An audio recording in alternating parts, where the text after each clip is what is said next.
Good morning, good afternoon, good evening, folks. Michael Zuber, one rental at a time, and we are back with Matt, the mortgage guy. How you doing, sir? I'm doing great, Mike. Hey, so something I did last week, which we missed, is I've been putting together 50 years of data about real estate, prices, interest rates, payments, incomes, all of that stuff. And I've been waiting to show you this because one of the things in there I've calculated is affordability. It's a very, I don't know, it's a loose definition, but I wanted to share it with you. I want you to tell me if it's just ass backwards and incomplete. Because again, you're the mortgage guy and I'm not. So you ready? Yeah, for sure. I'm excited to take a look at it. All right, here we go. Let me make this a little smaller. So let me give you a lay of the land. And again, this goes from 2000. So it goes from 1970 to 2020. Okay, so we'll go through, I don't know, what year were you born? 1980. Oh, damn, you're a baby. Okay. Just a pup. So 1980. So again, this goes for every year in between. So I went out and grabbed the home ownership rate because I wanted to see where that was. I went and grabbed the median price. The median price is nationally for single family homes. So nationally speaking, people, not California, not San Francisco, not Beverly Hills, nationally home prices were $55,000. Home appreciation, Matt, what I did here is this is math. So as you can see, the formula here is I took 1980s price divided by last year's price to get my appreciation. Right. So that's math. I went out and grabbed the 30-year mortgage rate for that year. I did a down payment, which is 10%. It's actually a variable in this spreadsheet, which I'll show you over here. So it could go 20%, 25, 10%, 3.5, whatever you wanted to do. So we'll go back to 1980, which is here. So that's down payment. This is the amount you're financing. This is a 30-year mortgage, obviously 30 years, 360 payments at existing rate with existing debt. I then calculated the median family income of a family of four. This is not an individual. This is a median family of income, probably two income earners. Just like home appreciation, I calculated wage inflation, right? You can see it went up 7.6% from last year. So this is where I started getting interesting. So I did gross income because I don't know tax structure and all of those things for the 80s. So I took income divided by 12, gave me 1475. Now this is the math I did. So I took payment divided by monthly income, and you can see here it's 40%, roughly 40%. And I flagged that as red, meaning that there's very few banks that will approve 40% of gross. Does that make sense? on the front end, which is just the mortgage payment. Yeah. This is not including any other debt. So tell people about that because people are reaching out to me going blah blah blah blah blah. Talk about what is it, front end, back end, or what are they? Right, called? exactly. Yeah, and it's the calculations for DTI, for debt to income, are a front end ratio and a back end ratio. And it's, if you got $5,000 a month in income and you've got a $2,000 mortgage payment, that's a 40% front end ratio. Right. Then you put in a car payment and you put in some student loans, and that plus the mortgage is $2,500 versus your $5,000 a month income. Mm-hmm. You've got a 50% back end ratio. And so when people say 36 over 43 or 38 over 45 for income ratios, they're using front end and back end. That's what those two numbers represent. And, I think I talked about it in a video recently because I remember, or maybe I just responded to a comment because someone was asking about if I pay off a car, can I get approved for more? Well, if your front end is already this high, you're done.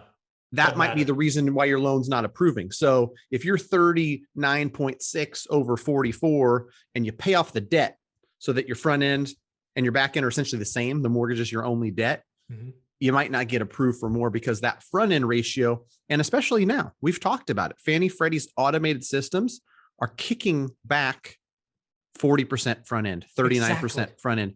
And it's not like a super black and white, like you have to have under 40 or under 38 front end. It takes other things into consideration. Yeah. So maybe this 39.1 works if you've got a 780 credit score, you've got 12 months reserves, everything else is squeaky clean. But 685 credit score, only 3 months worth of reserves, only putting 3% down, that automated system is going to say, no, thank you. This is a little bit too risky for our liking. Yeah. So So again, this is the front end, right? So again, I didn't know taxes. You can't assume debt, right? I don't know the back end ratio, so I had to use something. So Right. this is reasonable, right? Mm-hmm. Okay, cool. Yeah. And the front end, to be honest, is probably more important. I mean, for people's lifestyle and all that, I think the front end is the more important number to look at. Awesome. So very cool. And then just because I wanted to, I added down payment percent of income, right? So in this case, we need a down payment of $5,000. It's 31% of your $17,000 income. So Wow. let's go back and look at the front end since 1970. So first thing I realized, because I didn't know about the 70s, right? It was actually a relatively affordable time, at least on the front end ratio, right? We were in the 20s. And then lo and behold, something happened. Oh, rates went up. Yeah, right. Look at rates. So actually, wait, let me scroll back. So again, incomes went up, wages went up. That's what these numbers are, right? Wages started screaming. And then look at this. This is a mortgage guy. Have you ever seen rates go up 800 basis points? Holy moly. Not 8 points. We're talking 800 basis points. Yeah, they go up 100 and everybody loses their stuff. And every single article across the country is like, mortgage rates skyrocket when it's 100 basis points higher. Yeah, so I did the math. Mortgage rates went up 88%. Wow. Almost 800 basis points from 77 to 81. Crazy, right? And that's where you start getting no answers from banks because you just can't afford it. Right. And that's the thing too. Like 80, we looked at 39.1 and we were on the fence. Like you got to be, perfect in all other ways to get that thing to go. 46, 44 in 81, 82. No chance. No chance. No chance, folks. Yeah. And oh, by the way, this is mind boggling because I'm a real estate guy, right? Appreciation, it went down, but it never went negative. Wow. People are always telling me, oh my God, rates are going to kill housing. No, folks, it'll slow housing. It won't kill. Yeah, rates doubled and we still saw appreciation. That's what those 3 years tell me. Yeah, exactly. And it's because we had wage inflation. And that's what's happening now is we're having wage inflation. See here, wage growth still up. Inflation, but again, you are not getting a yes answer from a bank in 81, 82. It's just not happening. I know that was the time when my parents bought their first house and it was like, 12% first, 18% second. Yeah, it's crazy. It's crazy. But now let's go to today.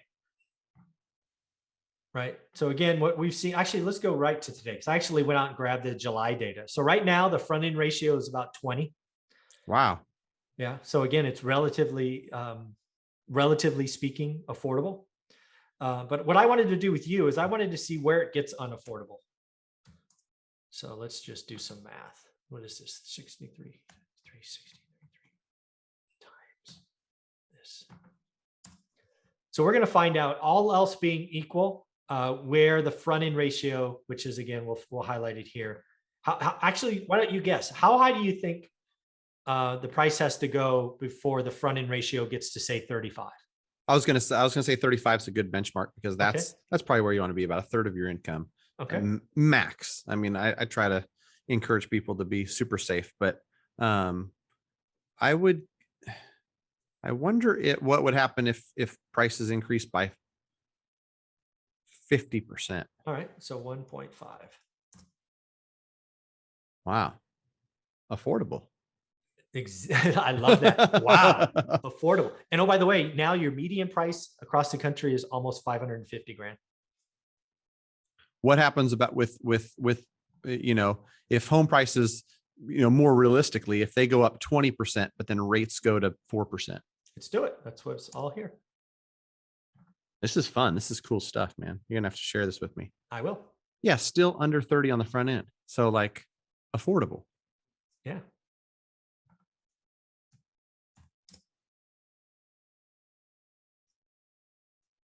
It's crazy, right? Yeah. And I mean, there's your 32, 30% increase, 30-year fixed at 4.5. Oh, by the way, that means rates almost double. Right. Yeah. And, it's possible, but I think this probably, supports the argument that 4.5% interest rates aren't going to kill housing. They're not going to kill housing. They're not going to kill affordability. They're not going to kill demand. I keep screaming this, folks. We've seen history where it goes up 800 basis points or 88%. It doesn't kill housing. It slows it down. You no longer have 30 offers. You have 2 days on market go from 3 to 33. It's just a more normal market. People, you got spoiled with 8 days on market. It's fine. The market's fine. Right. Yeah. And this, like looking at what you have it at now, sure, it's a 30% increase on the national average, but this for me in my market, at least, this is a first time buyer. They have a combined income of 80 grand. Yep. They're buying a home between 450 and 500,000, entry level home in the Sacramento area. And, their payment is 1/3 of their gross. It would be interesting to see. I wonder if there's any data out there on payment percentage on renters, because that's something else that's probably not getting enough press, is how crazy rent prices are increasing. Oh, dude, I'm telling you, man, rents are up 7% nationally, and single family homes are up much more than that in other areas. And oh, by the way, they're just starting. Yeah. I've seen in my 20 years, prices go first, rents get dragged along. Yeah, it's interesting. So in the end, the reason I did this exercise, one is I wanted to see what happened to housing at different points in time. I was shocked that interest rates didn't crush housing. Didn't expect that. I was shocked that wages led prices. The other thing to show you, let's go back here, is we actually had negative wage growth. Negative wage growth from 08, or no, wage growth, sorry. That's here, down at the bottom. Negative wage growth here, 06, wow. 07. And then you see housing. Yeah, I wonder, like looking back, it's so obvious, right? But it's like, I wonder what happens if we give loans to anybody as wages are going down. And they're the type of products that look attractive in the beginning that can increase over time. I wonder how this will go. Yeah, it's not good. And then I guess just the last thing, just because I like numbers, right? I did all the averages, right? I did the highs and lows. So the highest appreciation was actually 78. The lowest was negative, basically 9. Highest wage growth was 14%. Lowest was 8. The median payment, so the average was 25.2%. The front end ratio, the average was 25.2. It's getting a little stretchy in 2021. Right. Yeah. Right. So yeah, it's cool stuff. Yeah. People are not talking about like the wage growth we've seen in 20 and 21. And the funny part is I heard something, or somebody was talking about it too, trying to relate it to COVID. And 2019 was a huge year for wage growth as well. Yeah, it was like 8.9% or something. Yeah. Long before this thing ever hit the radar, wages were up. And again, what happens when wages go up? We have history. Wages go up, people can afford more, they buy bigger things. So